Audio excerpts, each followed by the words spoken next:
2.16, Part 1. Hayley Levine is a flight attendant with First Choice Airways. What made you want to be a flight attendant? I never really wanted to be a flight attendant. I just kind of always wanted to travel. Always had this idea I wanted to see the world. Saw an advert in a newspaper, went for the interview, got the job and loved it. And it's definitely for me, definitely.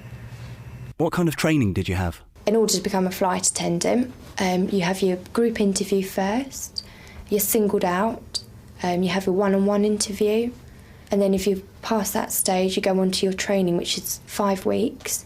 First week's all about customer service, relations, things like that.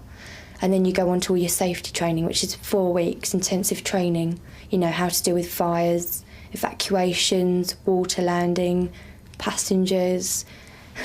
And then you're quite well trained on immediate care.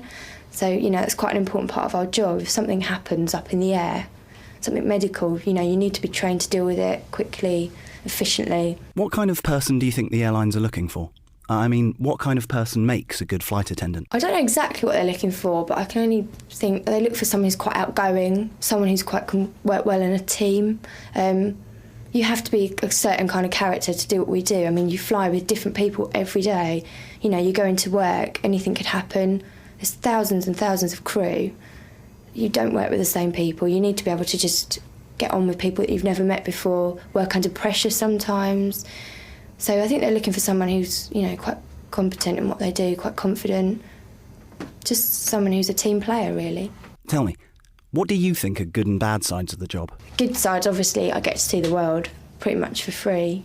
I mean, that's amazing. You couldn't ask for anything more, really. Bad sides, probably sick bags, probably. And obviously, it's really galling on your social life. It's more like a way of living than a job. You know, you have to work around it. So, but yeah, it's good. Wouldn't change it for the world. Are there any other downsides? Probably the jet lag, that's quite bad. Definitely, you do suffer a lot, but, you know, it's part of the job. You just sort of get on with it. Have you got any tips for dealing with jet lag? Tips? I don't wear a watch. Sometimes that helps. And if you're going sort of east, you just try and stay up. Just try and fight the jet lag. It's the best way. I definitely find it easier going east than I do west. I don't know why that is. 2.17, Part 2. You must come into contact with a lot of passengers who are afraid of flying. How do you deal with this? A lot of passengers that are afraid of flying. There's not really a lot you can do. Just try and sit and talk to them, calm them down.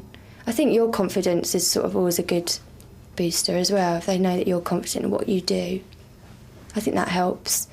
Most of them are okay after takeoff. It's just that initial getting into the air, and then they're all right. How can you tell if someone's scared? If they're a scared flyer, they do usually let you know, or they walk on shaking so much it's pretty obvious that they're scared of flying.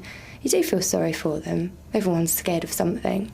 So, but yeah, they usually make themselves known. Yeah, or come straight up and ask for vodka. That's when you usually know someone's scared of flying. I did have a guy once though, just before takeoff, and he was really, really scared of flying, and I'd spent a good half an hour with him before the flight, trying to calm him down, and we just got towards takeoff, and he tried to open the emergency exit door. He was having a panic attack. So, yeah, that was probably the worst thing. He didn't want to fly. We got him off. Poor guy. Felt really sorry for him. Have you ever been in a dangerous situation? For example, have you had to evacuate a plane? I've never had to evacuate an aircraft, never, and hopefully never will. But we're trained to do that, so, you know, really well trained to do that. But hopefully nothing like that will ever happen. I've never even remotely come close to it, so that's good. Have you ever felt nervous or frightened on a flight? No, not really. Never, actually. I think the worst thing is probably a bit of turbulence, but to be honest, that's an excuse to sit down and have a cup of tea. So, you know, no, I've never really felt frightened in the air. I feel really safe up there, really safe. Otherwise, I wouldn't do it.